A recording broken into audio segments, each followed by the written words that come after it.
Hello everyone, in this video we have to calculate height of chimney in any boiler. After utilizing hot flue gases heat, it will remove from inside furnace zone to atmosphere.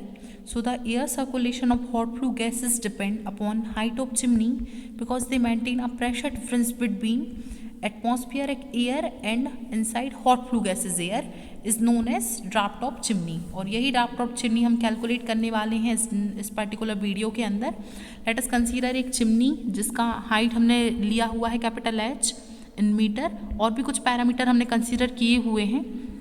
TO represent कर रहा है temperature at 0 degree Celsius, या फिर हम 273 kelvin भी consider कर सकते हो।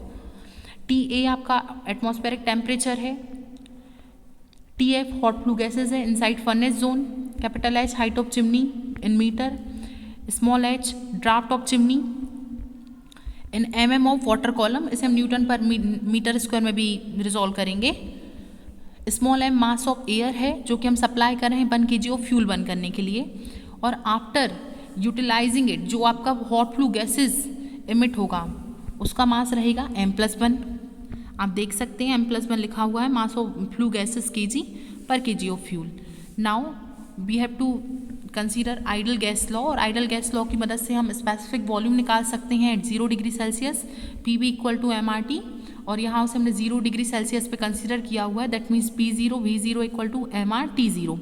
P0 जो आपका आउटर एटमॉस्फेरिक प्रेशर है उसकी वैल्यू यहाँ पुट की हुई है 1.01325 × 10⁵।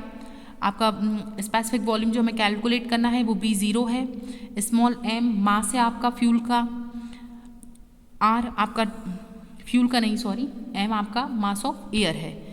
R आपका गैस कांस्टेंट है 287, और T आउटर आपका 273 केल्विन जो आपका 0 डिग्री सेल्सियस पे टेम्परेचर जोन है वो। अगर आप इसे कैलकुलेट करेंगे तो you have to find out specific volume at 0 degree Celsius. That means V0 = 0.7734 m। Now volume of air outside the chimney, that means हम VA कैलकुलेट करने वाले हैं। और अकॉर्डिंग टू चार्ल्स लॉ जो आपका V होता है वो डायरेक्टली प्रोपोर्शनल होता है T के, उसी को हमने यहाँ फॉलो किया हुआ है। तो VA = हो जाएगा आपका प्रोपोर्शनल फॉर्म में टेम्परेचर के, तो volume will be directly proportional to temperature. अगर हम एटमॉस्फेरिक जोन की बात करें तो V is directly proportional to TA and similar V0 is directly proportional to T0। इन दोनों ही इक्वेशन को हमने कंपेयर किया है, और यहाँ से हमें जो volume at air outside the chimney की वैल्यू मिल गई है, जिसे हमने सेकंड इक्वेशन से रिप्रेजेंट किया हुआ है। Now we have to calculate density of outside air. So density of outside air, density का फॉर्मूला हम जानते हैं, डेंसिटी = मास अपॉन वॉल्यूम, वो हमने यहाँ पुट किया हुआ है।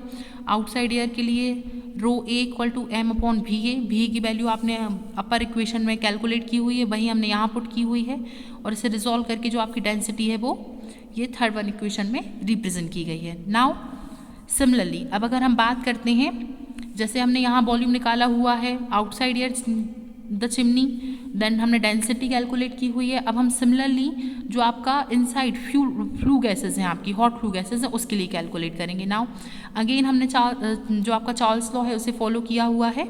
और नाउ आपका BF/V0 = TF/T0, यहाँ भी हमने सिमिलर वैल्यू पुट की हुई हैं, और हमने फाइंड कर ली है फोर्थ इक्वेशन जो रिप्रेजेंट कर रही है आपको specific volume of hot flue gases. Now similar density calculate की जाएगी यहाँ।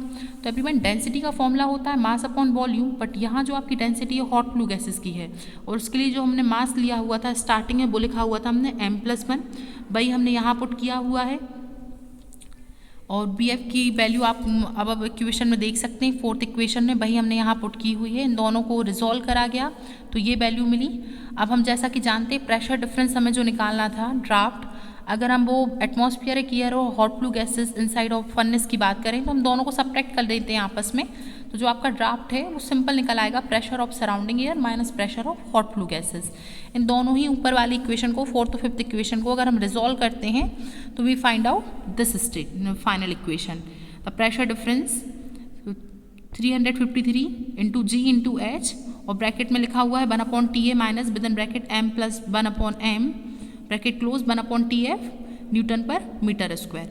अब अगर ये न्यूटन पर मीटर स्क्वायर को आप कन्वर्ट करना चाहते हैं mm ऑफ वाटर कॉलम में, तो हम वो भी कर सकते हैं। जो आपका 1 mm ऑफ वाटर कॉलम होता है वो इक्वल होता है 9.8 न्यूटन पर मीटर स्क्वायर के। तो अगर जो आपका प्रेशर डिफरेंस निकला था, अगर आप उसे डिवाइड लगाते हैं 9.8 वैल्यू से, या मतलब भाई आपका जो स्मॉल जी है उससे, तो you have to find out this particular formula, और इसकी जो यूनिट रहेगी वो रहेगी आपकी mm/Hg। और जो आपका हाइट ऑफ चिमनी का नॉर्मली शेप लिया जाता है, या जो उसका जनरली शेप कंसीडर किया जाता है for air circulation velocity improvement of hot flue gases, वो लिया जाता है tapered shape. So this one is a video complete of height of chimney. Thank you everyone.